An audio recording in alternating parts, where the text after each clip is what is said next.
Guys, anybody that's been following me for any significant amount of time will know that for me, as a boxing fan, one of the absolute worst things about the sport, and not just about boxing, but about combat sports in general, one of the things that just really puts me off it and has me considering just covering something else is manufactured situations like this. Now, let's talk about it. So, this past weekend, you had this guy, Jake Paul. Now, I didn't know who Jake Paul was until a few months ago when I saw a lot of other channels talking about him and covering his boxing career. So, apparently, from what I hear, he's the brother of Logan Paul. I know who that was, who's a popular YouTuber. I believe he himself is also a YouTuber, and essentially they used their credentials as social media influencers, whatever you want to call them, to launch a boxing career, kind of a celebrity boxing league. I mean,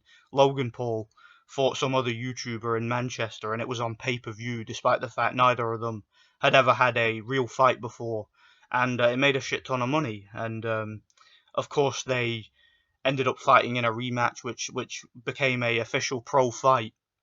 And yeah, it was just a really bizarre situation. A lot of these YouTubers and these social media stars realized that they could make a bit of money and a bit of notoriety from the sport of boxing without actually having to really fight anybody credible. And that's what we're seeing with Jake Paul right now. The guy's had a few fights and he's fought absolutely nobody. I mean, that guy Ben Askren had never boxed in his life. I believe the guy was an MMA fighter. I don't really follow MMA, so I'm not too familiar with Ben Askren. But from a few people that I spoke to, from what I hear, the guy isn't much of a striker. He's more of just a holder and a grabber and just more of a martial artist, who relies on grappling and taking you to the floor and stuff like that. Again, I don't know too much about him. I haven't watched him fight, but from what I hear, he's more of a grabber than he is a striker. So, I mean, putting him in a professional boxing match against a guy who's twice his size, who's had quite a bit of boxing experience at this point, it was really a manufactured situation. I don't know why anybody would have considered placing a bet on Ben Askren. I hear that a lot of people, like Dana White, for example, lost a lot of money on Ben Askren. I don't know why you would bet on that guy, a guy who's never boxed before. I mean, the whole event was just a bizarre one, too. I mean, you had Steve Cunningham making a comeback against Frank Mir. Again, a guy who's never boxed before. Steve Cunningham, who's a veteran, former world champion in the cruiserweight division. A guy who's fought at world level many times. He's a really good athlete even in his later years. Fighting Frank Mir, a guy who's never boxed a day in his life. So again, it's a really bizarre, like, manufactured situation. Like, the whole event was like that. It was just filled with these odd mismatches, and there was so much money invested into the event. This company Triller, which has come out of nowhere and is making bids on these fights. They bid on Teofimo Lopez and his mandatory title defense, which is another mismatch, to be honest. They were able to get the likes of Regis Prograis and Tony Harrison and several other fighters on their card. And you look at what goes on with these events and the production values and the type of people that they attract and the type of people that they have at ringside. And it just reeks of just degeneracy and just total, you know, pop culture, if you know what I mean. Just the degenerate pop culture that we've had to deal with, man. And it seems to be seeping its way into boxing. And what we're seeing with this Jake Paul guy really disturbs me because it sets a pretty dangerous trend, in my opinion. Now, even within the realm of professional boxing, I've talked about how you have situations like you have a fighter like Deontay Wilder, who is complete trash. Okay, the guy's got no boxing skills. He was never any good. He was just a big guy who had a bit of power and was completely useless and was always going to lose whenever he had his first credible fight. But what they did was they selectively managed his career to where they weren't taking any risks. They would fight guys who were short, guys who were fat, guys who were out of shape, guys who couldn't take a punch, guys who had no athleticism whatsoever, guys who had limited experience, guys who were from multiple divisions below, shouldn't have really been at heavyweight. And they just basically manufactured a resume on paper that looked incredible. one of the highest knockout percentages of all time. In fact, it may even be the highest knockout percentage in heavyweight championship history. I'll need to look that up, but yeah, it's certainly close. And they were able to do that by being so selective, by being so careful with who they select as his opposition. And the fights don't always necessarily need to be fixed. When you're getting a guy who can't take a punch, when you're getting a guy who isn't in shape, who's not there to win, it can be a rigged fight without saying, listen, you need to lay down now. Listen, you need to just take a step down and take one for the team, basically. And I think that's kind of what happened with this Jake Paul situation. I don't think that they're paying guys to lay down for him. What they're doing is they're just selecting the most hopeless opposition they can find. I mean, that guy Nate Robinson was completely useless. The guy couldn't take a punch. The guy had no technique, and they knew that, and that's why they selected him. Ben Askren, again, he may have had a little bit of a name from MMA, so that might have made the fight seem a little bit more credible than it was. But the guy had never boxed before. He had no punching technique, right? He had no guard.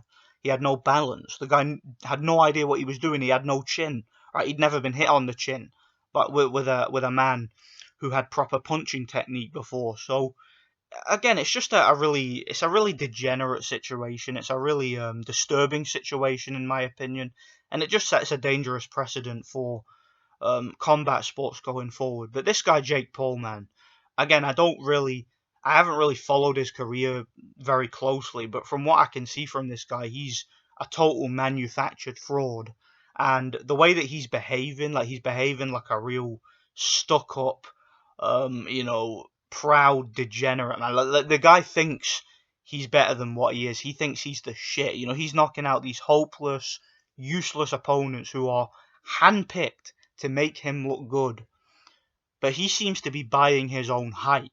And the funny thing is, too, the thing I find really amusing about it is the fact that you've got a lot of professional fighters who are calling this guy out. Pro boxers who are seeing the way that this guy's behaving and his attitude and the way that he's just showing no humility whatsoever with what he's doing. He has no respect for the sport, no respect for his opponents, no respect for the viewing audience. He has no respect for anybody. He's a guy who thinks he's as good as his hype. He knocks a guy like Ben Askren out in the first round, and he's like, yeah, look at me, look how good I am, look how hard I am. And yeah, there's a lot of pride there. And you know what they say, twice the pride, double the fall. And yeah, there's a lot of pro fighters that really want to get their hands on this guy. I hear that Tyson Fury's little brother called him out. Yeah, don't expect to see that fight anytime soon. I mean, I tell you one thing, and I know I'm kind of going off on a bit of a tangent here, but I know that I'm a small channel, right? I've only got about 9,000 subs, which these days isn't really a whole lot. But if I had a few more subs, if I had a bit more notoriety on here, I might even call him out myself. I'm not even kidding. Look, I'm Jake Paul. If you're listening to this, I know you're probably not, but I know that I'm half your size and I'm out of shape, and I haven't boxed in a long, long time. I haven't been in a gym in a long, long time. But hey, if you're looking for an opponent, I'll fight you.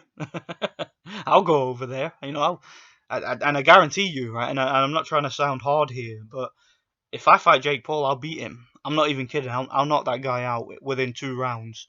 Because I tell you one thing, I'm not just gonna get hit on the chin one time and my knees are gonna buckle and I'm just gonna be overwhelmed by the situation. Okay, let's just say I've been in the ring with, and I've sparred with people who are much bigger and much badder than you, Jake Paul. So if you if you're looking for an opponent and you want someone who's half your size and out of shape and looks at least on paper to be an easy win, I'll fight you. Okay, hit me up. I'll take that fight, man. But obviously, look, I'm a small channel. I've only got about 9,000 subs, so that's never gonna happen. But I'm just having fun. But I would genuinely take that fight. I would, because honestly, guys, I'm not bragging or anything here. I believe in humility. I believe in being humble. But I believe I'd beat that guy. I really do, because the guy's a total fraud. Again, when you fall in love with your own hype, when you fall in love with your own power, and when you're fighting guys who are literally handpicked specifically for you to beat. I mean, who is Ben Askren, really? I know that the guy has maybe a little bit of credentials from MMA, but who is he? I mean, I'd never heard of him before he was set to fight Jake Paul, and I know a lot of other people had never heard of him too. So the reason why they chose Ben Askren specifically is because he specifically fit the criteria of an opponent that, that Jake Paul knew and his handlers knew he would be able to stop in one round. Right? They knew that it was a very, very easy fight that suited him. So that's all I'm saying, man. What we're seeing with this Jake Paul guy here now, man, it really sets a dangerous precedent for the sport. It makes a mockery of the sport, and yeah, hopefully just somebody gets their hands on this guy. Somebody's able to maybe slip through the cracks who has a bit of skill and has a bit of power and can take a punch and can maybe drag this guy into the later rounds, because I tell you right now, there are a lot of fighters out there, even semi-professional fighters, just tough men who would love to get their hands on someone like Jake Paul and make a name for themselves. Put it that way. Like I said, I would fight the guy. I would, and I'd beat him. So it is what it is, man. Just this is just a video that I'm making completely on the fly. Figured I'd give my thoughts on this manufactured fraud. This pathetic joke that's going on. Triller, to me, they are. I don't really know if they're in the game to make money, because they bid a lot of money for that event. They bid a lot of money to get people like Regis Prograis and Tony Harrison on board. They also bid a lot of money to get Teofimo Lopez and Kambosos on board, and it's not as if these fights are big money makers, is it? So I don't really know if there's really a market out there for Triller.